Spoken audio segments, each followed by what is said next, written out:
Meu nome é Juliano Romani, sou especialista em quiropraxia e diplomado em quiropraxia também pela ANAFIC. Tenho formação também no método Pilates e hoje eu estou aqui com a missão de trabalhar um pouquinho um conceito sobre a estabilização segmentar, que é uma técnica que a gente usa bastante na RTO, né? Reabilitação traumato-ortopédica. Até mesmo na quiropraxia também é bem utilizado lá nas instituições aí de ensino, como a Palmer, tá? A gente usa bastante aí para prevenir lesões. Hoje em dia tem uma visão não só de tratamento, mas também primária na prevenção de lesões aí de corredores, atletas, né? Em diversos segmentos então, da fisioterapia a gente vai estar usando desta, deste conceito e dessa técnica de estabilização segmentar, tá bom, pessoal? Então vamos começar um pouquinho falando no contexto geral sobre o que é a ES, né, que é a estabilização segmentar. Então, ela surgiu aí com uma grande força quando a gente começou a pensar em tratar os quadros de lombalgias que não tinham muito resultado com a fisioterapia tradicional, convencional. Então, a gente percebeu, né, que durante o tratamento o paciente ele tinha muitas recidivas, não evoluía legal com exercícios tradicionais como extensão de tronco e flexão de tronco, né? Que eram os abdominais e os extensores. Então, alguns desses exercícios, eles porventura submetiam a coluna vertebral a altas cargas de trabalho e isso muitas vezes levava o paciente a ter uma crise de dor por muita sobrecarga facetária, né? Ou por pressão excessiva sobre o segmento, tá legal? Então a ideia dos estudos mais recentes sobre a estabilização segmentar, o Punjabi pelo menos, que foi um dos mais importantes aí também, e outros autores comprovaram que a estabilização segmentar, como o tratamento para lombalgia, tinha sido a mais eletiva e seria menos lesiva para a parte articular da coluna, se realizada, né, uma posição neutra. Então, o que ele quis dizer com essa colocação? Que quando você trabalha, né, a musculatura com a consciência, com a contrologia, né, lembrando que o corpo humano ele vai lançar fato de três mecanismos aí, de fato, três mecanismos que vão fazer parte dessa estabilização segmentar. O primeiro é o mecanismo estabilizador primário, né, que são os ligamentos, né, tendões, ligamentos. O segundo, os, os estabilizadores dinâmicos, que são músculos, né? E terceiro, o sistema nervoso central como um todo no controle motor, tá? Então as pesquisas sugeriam que sem ativação correta desses músculos, porque não adianta eu aprender onde está o músculo lá, contrair, simplesmente eu estou estabilizando a coluna. Não, eu tenho que ter uma ativação correta. Qual que é essa ativação correta? É a contração de músculos profundos do corpo, tá? É, juntamente na questão de agonistas e antagonistas. Então você vai ter que trabalhar da mesma forma junto ali uma contração sinérgica, uma co-contração de músculos profundos do tronco, tanto antagonistas como agonistas ao mesmo tempo, tá, pessoal? Isso a gente pensando numa estabilização segmentar ali isométrica, né? Mas imagina você fazer tudo isso correndo, saltando, fazendo movimentos específicos e gestos esportivos. Então aí é a parte mais difícil, tá? É por isso que falar sobre o termo estabilização segmentar parece simples, mas não é tão simples assim, tá? Exige muito controle motor e isso a gente vai ter que trabalhar com os nossos pacientes. A lombalgia, por exemplo, ela tem uma incidência, a gente sabe isso já, é um dado muito batido, rebatido. A gente sabe que tem um índice muito alto de incidência na população adulta e é uma das causas mais frequentes de atendimento ambulatorial no nossa sociedade, né? Então, segunda maior causa de afastamento do trabalho. Então, tendo isso como uma gênese problemática, pensou-se então em algumas alternativas para resolver essas questões, né? E entre as causas mais frequentes dessas lombalgias, o que a gente vai achar aí? Ó? As alterações congênitas, que são malformações, por exemplo, espinha bífida oculta, hemivértebras, tá? Malformações de nascimento, né? Alterações degenerativas e inflamatórias crônicas, como osteoartrites, osteoartroses, tá? Desequilíbrios entre carga funcional e capacidade funcional, isso é muito importante entender, porque muitas vezes você está trabalhando para um treinamento, esse treinamento ele tem uma carga funcional, só que a sua capacidade funcional não é suficiente para aguentar aquela carga. Então vai chegar um ponto que a sua coluna vai sofrer dano. Tá? Então o ideal é a gente equilibrar essa questão entre carga funcional e capacidade funcional. Isso é muito importante, pessoal. Prestem bem atenção nisso. E alterações mecânicas posturais, que são também uma das maiores causas, né? Visto que hoje em dia a gente tem uma população cada vez mais sedentária, menos orientada para essas questões posturais. Tá? Lembrando que a questão postural ela pode estar relacionada ou não ao trabalho. Nem sempre ela está relacionada ao trabalho. Tá?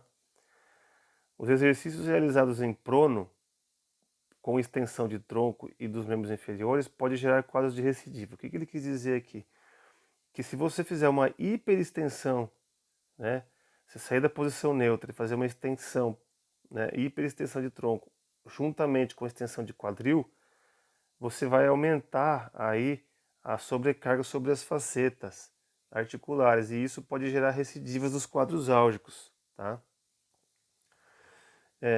Por questões ligamentares e facetárias. A aplicação de terapias passivas vai ser um dado importante também. O que é aplicação de terapias passivas? Você vai ter a dor, o médico entra com um anti-inflamatório. É uma alternativa passiva, né? Você não vai trabalhar para aquilo. Ou então ele entra com uma medicação local, né? Esse tipo de tratamento com uma duração superior a 6 semanas, além de ocasionar custos, é pouco eficaz, tá? Depois eu vou colocar todas essas referências aí na descrição da aula, tá bom, pessoal? O conceito da estabilização segmentar também, lombar, no caso aí, a gente fala de lombar, mas a gente pode aplicar esse conceito, pessoal, para todas as articulações do corpo, tá? Para joelho, para quadril, para ombro, para extremidades, tá bom? O conceito de estabilização segmentar, então, ele é caracterizado por uma isometria de baixa intensidade, ou seja, eu não preciso fazer uma força máxima, uma RM, tá? E a contração, por ela ser de músculos profundos, o que ela vai fazer? Ela vai objetivar mais músculos que são de características oxidativas. Ou seja, nós temos que trabalhar aí o fator tempo dependente. Então o nosso organismo ele vai ter que trabalhar para o endurance e não para a potência. Tá? Porque se fosse potência, aí eu ia querer os grandes grupos musculares, que realmente de fato são os extensores lombar ali mais superficiais, os paravertebrais. Tá? Ou um bíceps, né? Ou um quadríceps. Mas no caso, o que eu quero? Eu quero um músculo de resistência. Então eu tenho que treinar com o meu paciente uma cocontração, uma contrologia. Essa palavra eu gosto muito de atrelar a contrologia ao Joseph Pilates, porque ele foi quem realmente ele sublimou essa questão da contrologia. Tá? E com isso a gente vai ter menos desgaste excessivo, tá? Da coluna. Segundo o Punjab, a estabilidade da coluna ocorre da interação de três sistemas que eu tinha falado, né? Primeiro, o passivo, que são estruturas anatômicas da coluna ali, principalmente os ligamentos. O ativo, que são compostos pelos músculos e tendões, aí um controle mais dinâmico. E o neural, que é uma interação entre o sistema nervoso central e o periférico, na coordenação dessas contrologias que eu mencionei no slide anterior. O que seria isso? A cocontração, o sinergismo, né? a habilidade que o ser humano vai desenvolver para estabilizar e para controlar esses músculos. Então, em uma situação normal, pessoal, apenas 10% de contração é necessária para manter a estabilidade da coluna. Mas em casos de frouxidão ligamentar, por exemplo, se eu tenho uma alteração congênita, o meu corpo vai demandar de uma quantidade maior aí, vamos dizer, desses 10% de contração. Então, quanto mais alterações eu tenho ou alguns fatores de risco, eu vou ter que melhorar um pouquinho mais esse percentual de 10% aí. Tá legal? Então, assim nós vamos ter um controle, né, de estabilidade da coluna, proveniente de quem? Primeiramente, um sistema neuromuscular, como responsável por grande parte da estabilidade. Então, esse sistema neuromuscular é a interação de todos os três sistemas ali da estabilização.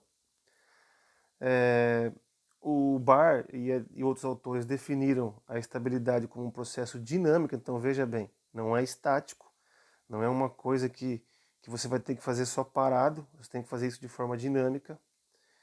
E outro conceito interessante que também eu achei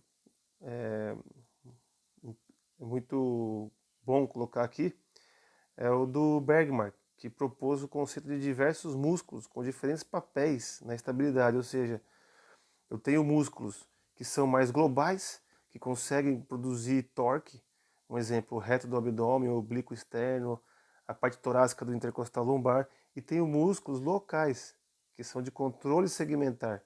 E aí nós vamos aprofundar um pouco, ó, multífido lombar, transverso do abdômen, fibras posteriores do oblíquo externo, quadrado lombar, tá? Não é que os músculos de torque não vão ajudar na estabilização, mas nós temos que ter em mente que vai fazer parte também, né?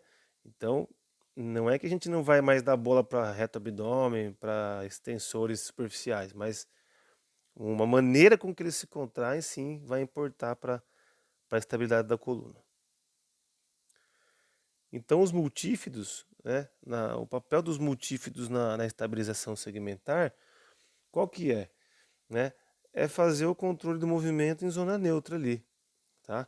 Eles possuem, ó, vocês vão ver na figura aí, os feixes que vêm lá do sacro, da superfície medial da IPS, e ligamentos sacroiliacos posteriores, e ele vai até C2, tá? Ele passa por debaixo do esplênio, do trapézio, ele vai lá para C2. Esses músculos, pessoal, eles estão ligando praticamente vértebra por vértebra, lá embaixo mesmo, bem profundo, tá? Então, quando esse músculo ele está ativo, pessoal, ele é capaz de fornecer rigidez e controle ao mesmo tempo para a musculatura. Porque o certo é você ter flexibilidade e estabilidade ao mesmo tempo. Esse é o X da questão. Como promover estabilidade e flexibilidade ao mesmo tempo? Controle, tá? Eu até falo para meus pacientes quando eu estou ensinando a sair de um quadro de lombalgia, que eu entro com estabilização, eu falo assim, ó, você lembra daquela propaganda do pneu Firestone, né? Potência não é nada sem controle, uma coisa assim. Então é sempre bom lembrar que você tem que ter potência, mas tem que ter controle também, tá?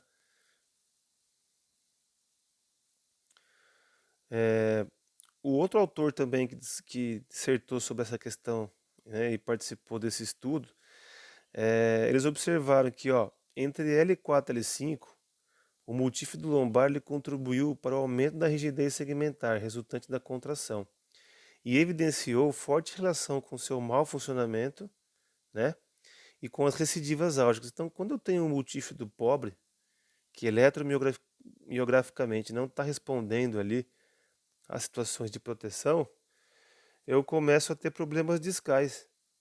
Por quê? Eu vou tendo degeneração, muito cisalhamento naquela região. E o multífido ele vai segurar a parte desse cisalhamento desnecessário, tá?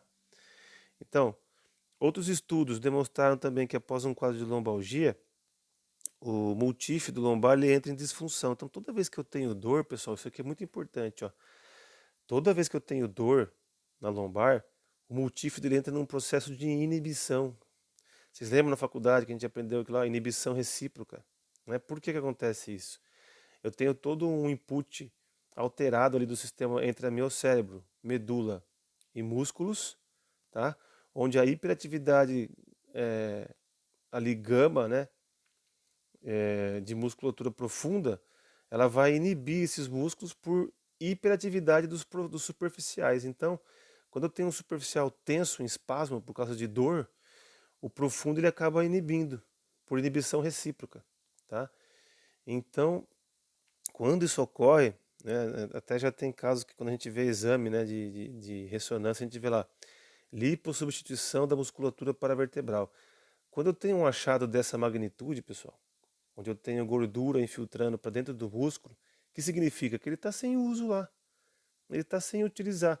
E quando ele fica sem uso, ele fala, bom, estou aqui preguiçoso, numa boa, não vou precisar entrar em contração. Ele começa a acumular gordura dentro dele, tá? Outros autores mostraram também que os exercícios específicos, né, da estabilidade segmentar para multífido pode aumentar seu volume em pacientes com dor lombar e diminuir a sua atrofia. Olha que legal. Você consegue reverter essa lipossubstituição, essa atrofia de musculatura profunda, né, entrando com exercícios de estabilização segmentar. Não é interessante isso aí, pessoal? Significa que dá para reverter, né, o processo. O transverso do abdômen também é um outro músculo interessante, porque ele faz a questão do cilindro aí, ó, em volta da cavidade intraabdominal, né? E antigamente, assim, um conceito até mais antigo um pouco, falava que o transverso do abdômen ele atuaria primariamente na manutenção da pressão da intraabdominal, né? Então ele vai conferir um pouco de tensão às vértebras e quem que sai ali das vértebras lombares ali que vai até a torácica? A fáscia tóraco-lombar. Então ele se liga na fáscia tóraco-lombar, as suas fibras correm horizontalmente ao redor do abdômen, fazendo um que a gente chama de cilindro, e é o processo transverso de cada vértebra. Então a ideia do transverso abdominal também ser um músculo que vai entrar na estabilização segmentar é exatamente para isso, né? Como se fosse fazer ali uma diminuição da, da pressão também que as vértebras vão sofrer durante as sobrecargas, aumentando a estabilização de tronco, né? Principalmente aí na rotação excessiva, né? Translação vertebral lateral, né? Isso é muito bom. Então, outros autores como o Rhodes e o Richardson, eles observaram a contração prévia do transverso do abdômen em ativação dos membros superiores. Então, toda vez que a gente vai trabalhar, né, um movimento, por exemplo, jogar uma bolinha de beisebol, a gente vai fazer uma expiração, por quê? Porque durante a expiração, o transverso entra muito bem, tá? Ele é um músculo expiratório, principalmente no final da expiração. Podem ver quando você vai assistir uma partida de tênis profissional. O que o atleta faz quando ele saca? Ele solta o ar, ele expira, porque ele está fazendo um movimento ali, ó, de flexão com uma rotação altíssima de tronco. Se ele não estabilizar esse músculo, ele vai começar a ter problemas ali de lombar e quadril, tá? Então, indivíduos com lombalgia aguda, a ativação do transverso do abdômen, olha só, lembra que eu falei da dor, que ela inibe, né? Indivíduos que tinham lombalgia aguda, foi notado que o transverso do abdômen ele entrava mais lento que os outros músculos durante o movimento. Um exemplo é o deltoide, o membro superior. E por que isso acontece? Novamente, é um déficit de contrologia, tá? Então notou-se que o reto do abdômen, o oblíquo interno e o oblíquo externo, raramente eles vão preceder os movimentos do membro superior, enquanto que o transverso ele pode preceder e segurar quando ele estiver bem treinado, tá bom?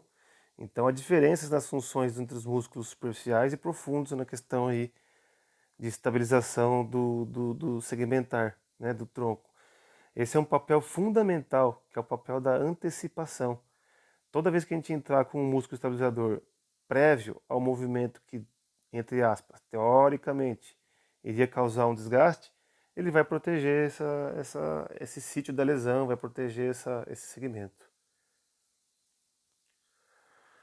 Sobre o quadrado lombar, pessoal, o quadrado lombar ele é um pouco mais lateral, né? Ele tem as fibras ali bem profundas, ele tem três segmentos de fibras, né? uma mais profunda, uma média e uma mais superficial. Mas ele limita é, bastante a questão da a estabilidade lateral excessiva, né? E ele é inserido ali, né, no próximo às fibras do diafragma, ali, posteriores, últimos arcos costais, e vai até lá a espinha ilíaca posterior, né? Então, o quadrado lombar também é um músculo importante no quesito de sinergismo, né? A gente vai entrar com ele junto com o multífido e o transverso. E a gente vai fechar essa tríade aí: multífido lombar, transverso do abdômen e quadrado lombar. Tá legal? E aí, pessoal, como eu falei, né? Toda vez que a gente vai trabalhar essa musculatura do tronco, a gente tem que pensar também que o diafragma faz um papel importante também nessa questão de lombar, porque ele tem inserções lá para cima de T10, T11 e ele vai ter inserções até lombares, né? Então ele realmente ele faz uma cúpula ali que vai dividir o gradil costal da parede abdominal e ele vai ser fundamental em seus pilares diafragmáticos também para ajudar a contribuir nessa manutenção da pressão intraabdominal, para que o transverso abdominal também faça a sua função sobre a face tóraco-lombar e impedindo o deslocamento lateral das vísceras, contribuindo para a estabilidade de grandes movimentos, tá, pessoal? A face tóraco-lombar, né, que eu já citei ela um pouco, que ela está ligada bastante ali ao transverso do abdômen, ela vai cobrir esses músculos profundos e lombares, né, do tronco. Então ela vai ter três camadas, ó. Uma parte posterior, que é o processo espinhoso, região medial da crista sacral e ligamento supraespinhal. A média, que são os processos transversos e ligamentos intertransversais, né? O bordo inferior da 12ª costela. E o anterior, que vai cobrir o quadrado lombar e ela vai se ligar medialmente à face anterior do processo transverso e dorsalmente a lateral do músculo psoas maior, tá? Então, olha a importância dessa face, pessoal. Sempre que eu pego um paciente primeira viagem, eu dou uma avaliada nessa face, se ela está com a mobilidade boa, se ela está aprendendo algum movimento, se ela está com alguma aderência, principalmente aderências, né? A gente tem que sempre lembrar de trabalhar essas aderências aí. Então a contração, pessoal, desses músculos, por exemplo, oblíquo externo, transverso do abdômen, vai gerar um aumento sobre a tensão da face tóraco-lombar, elevando a pressão dentro da face, o que pode resultar numa estabilidade da coluna lombar. Então, além dos músculos, pessoal, a própria fáscia que está ligada a esses músculos, ela vai ajudar, né, a criar um mecanismo de sela ali e vai ajudar, de fato, na estabilização segmentar. Por isso que é importante a gente colocar o paciente primeiro consulta na maca e primeiro mostrar para ele onde está esses músculos. Ó, o transverso do abdômen está aqui, o quadrado seu está aqui, ó. Né? Eu vou mostrando com a mão, fazendo um estímulo tátil e criando uma consciência corporal nesse paciente para ele entender onde eu quero que ele trabalhe esse controle, tá?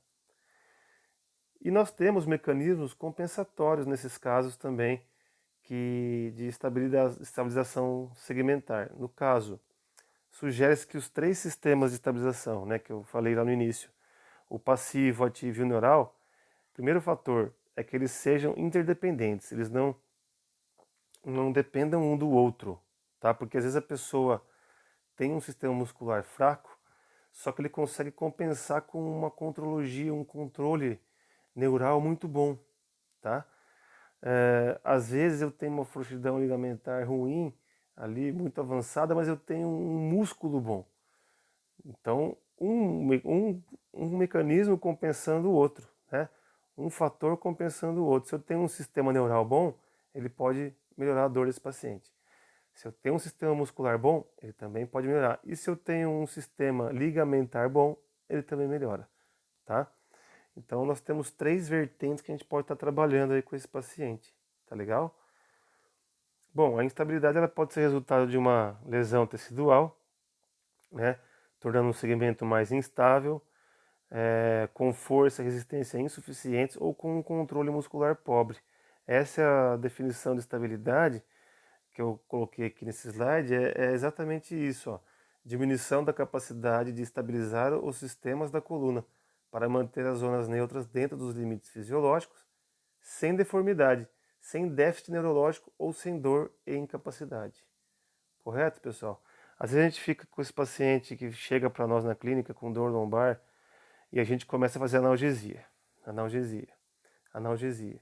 Aí a dor melhora 40% e esse paciente se estabiliza ali e não passa disso. E fica sempre aquela dor residual. E esse paciente não evolui, ele vai acabar indo embora e fala, bom, a quiropraxia não adiantou, a osteopatia não adiantou, a fisioterapia tradicional também, a reabilitação traumática ortopédica não adiantou. Por que isso?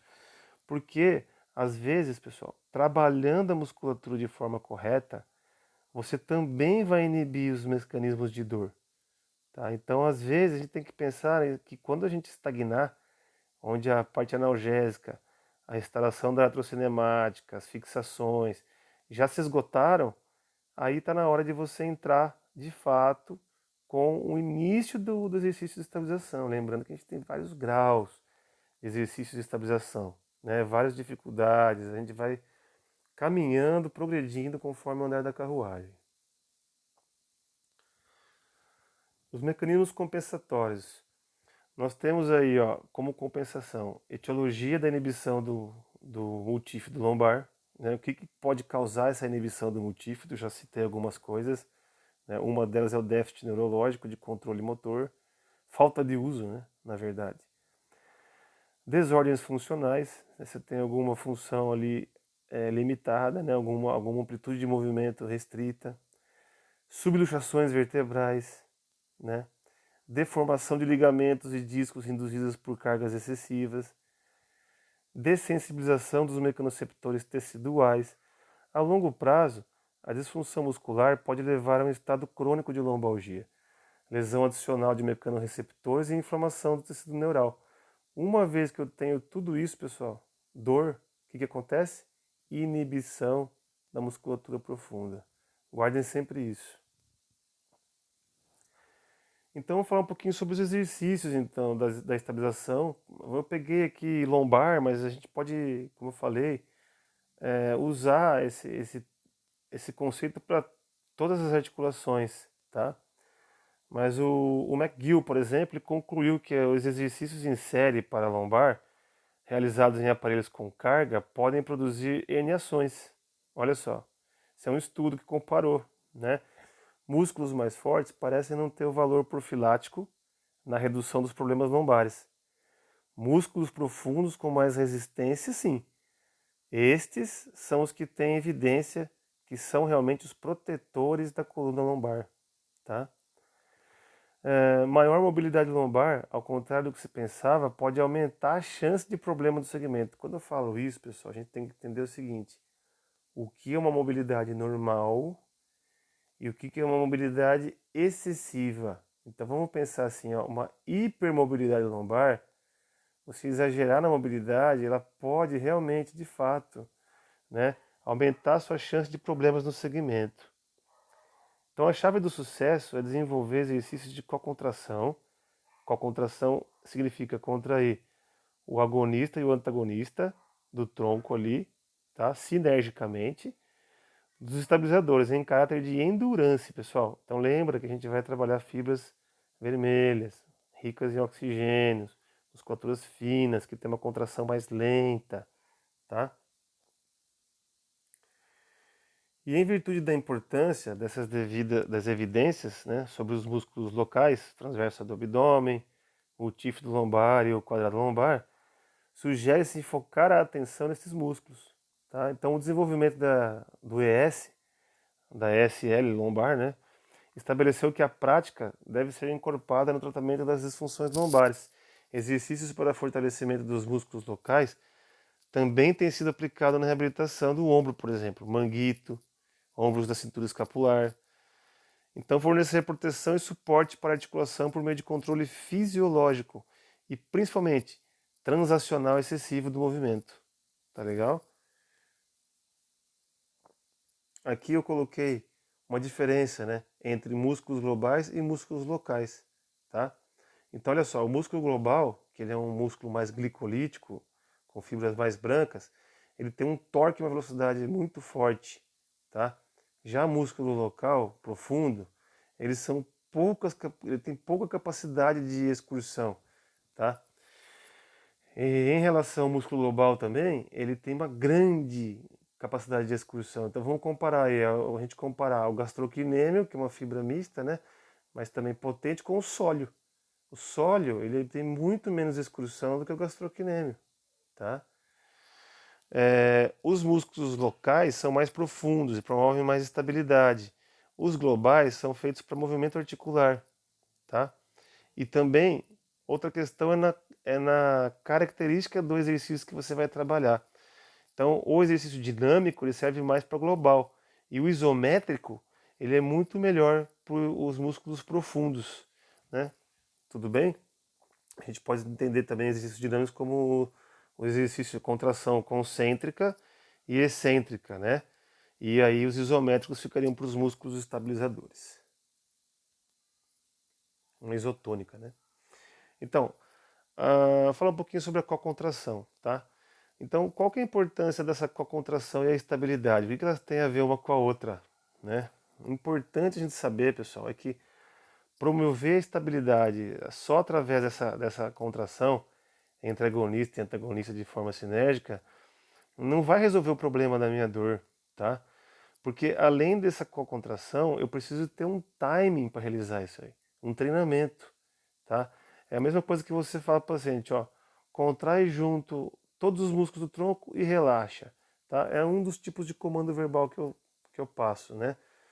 Só que antes disso eu tenho que ensinar ele, palpar, colocar a mão, lembrar onde que é o músculo, em qual movimento que ele vai agir, tá? Então eu tenho que ensinar ele a controlar e equilibrar a estabilidade mecânica. Isso vai requerer sempre um timing.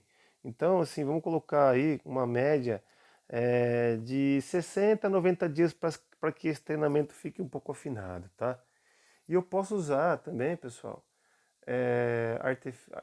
vamos dizer, eu posso usar algumas estratégias, né? Para poder ajudar esse paciente a desenvolver esse controle. Eu tenho feedback visual, eu posso usar um manguito, né, um esfigmo manômetro, e colocar na lombar da pessoa e pedir para ela contrair sem que o ponteiro do esfigmo altere. É um feedback visual, né? Tudo bem? Eu posso pedir para ele colocar a mão sobre o músculo e contrair, tá? Então a gente tem que ter controle e equilíbrio para que esse time, esse treinamento seja eficaz. A ESL, ela não vai colocar os pacientes sob risco biomecânico. Isso é um fator positivo. Todos os exercícios que a gente faz de estabilização segmentar, é muito difícil que ocorra um estresse biomecânico sobre as articulações e sobre os tecidos ali. Então isso vai dar segurança para a gente poder trabalhar, mesmo com dor, tá? Mesmo paciente com dor, a gente consegue trabalhar um pouquinho. O princípio da contrologia associado ao core, que é um conceito do powerhouse, né, proposto pelo Joseph, também ele foi citado várias vezes por ele, né? E parece ser a maneira mais correta de ativação da cocontração, tá? Quando a gente fala sobre contrologia, a gente sempre elucida três princípios básicos da estabilização segmentar: estabilizadores estáticos, dinâmicos e neurológicos. E nós devemos desenvolver estratégias aí para a gente trabalhar tudo isso, né? Que não é tão simples assim. Então a gente vai lá, primeiro, né?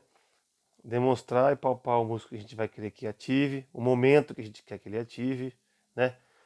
Mostrar para o paciente, às vezes eu pego o atlas, pessoal, eu abro ele e mostro para o paciente, ó, esse músculo está aqui, ó, bem na sua coluna, nessa parte, tá? Esse input visual que ele faz para o músculo ali, vai dar um estímulo no sistema nervoso central dele também, para ajudar ele a raciocinar com você, tá? Orientar o movimento que o paciente vai fazer, executar, com comando verbal, tá? Então treinem isso também. Posso usar mecanismos de biofeedback, como eu falei do manguito. E é necessário também te observar o padrão de controle desse recrutamento tônico, né? Dessas fibras profundas, porque às vezes ele acha que ele está contraindo, mas não. Às vezes ele está fazendo muita força no extensor global e pouco no local ali, que é o músculo mais profundo, né? Às vezes ele começa a contrair demais o paravertebral e menos o multífito lá, tá? Aqui um exemplo, ó. Essa aqui é a primeira imagem. Eu demonstro como a gente ensinar o paciente a fazer de forma isométrica o transverso do abdômen, tá? Então ele sai de uma posição ali relaxada para uma posição de contração, né? Aqui eu estou trabalhando aqui, ó, o músculo estabilizador lateral, que é o quadrado lombar, né? E aqui na segunda foto, ó, eu estou trabalhando o quadrado lombar junto com o adutor. Ó, estou fazendo já um trabalho mais específico, né, para um atleta, no caso, que tem alguma disfunção de adutores, que já é um músculo do quadril, né? Então essa aqui é uma pós que a gente fez desportiva. Esse fisioterapeuta aqui, ele era da seleção brasileira de atletismo, né? O Pastre, sobrenome dele. Muito bom. Foi a primeira vez que eu tive contato com estabilização segmentar, foi em 2005, tá? Então veja que o conceito, pessoal, não é muito novo, né? Já é bem antigo. Isso aí o fisioterapeuta tem que sair já da faculdade hoje bem afinado já. Principalmente se ele vai trabalhar com um atleta, né? Com uma prevenção, certo? Aqui, nessa foto, eu isolei, né, o transverso do abdômen junto com os multífidos lombares, num grau mais leve, no começo, no início, depois um grau mais adiantado na segunda opção. E tá vendo, pessoal, que tem um fez ali, ó, também? Eu posso trabalhar, né, com um fez colocado também na musculatura que eu quero que ela entre naquele timing. Então eu uso um disparador manual. Quando ele for fazer o movimento, eu aciono o dispositivo para que ele entre na mesma velocidade que o músculo tônico, tá? Que o músculo tônico não, desculpa. Eu vou fazer um músculo global, que é mais potente, junto com um músculo de endurance, que é um músculo mais profundo, tá? Aqui no caso, eu fiz um trabalho com um dispositivo de propriocepção, ó. Ele vai contrair o transverso do abdômen junto com a musculatura do ombro, para reabilitar o ombro, por exemplo, né? Atletas que jogam basquete aí, que natação, né? Que lutam, né? Aqui exercício de ativação do core com membros inferiores do quadril, ó, né? Uma variação com maior dificuldade aqui para glúteos e flexores de quadril, pessoas. Aqui o outro com trátulo tibial, né? Transverso do abdômen, quadrado do lombar e abdutores. Muito legal, interessante. São algumas possibilidades que a gente pode estar trabalhando, tá, pessoal? Então, agradeço aí mais uma vez pela oportunidade aí de estar comentando um pouquinho com vocês sobre esse conceito tão importante da estabilização segmentar. Eu espero que tenha contribuído com vocês aí um pouquinho de conhecimento. Um grande abraço e até a próxima.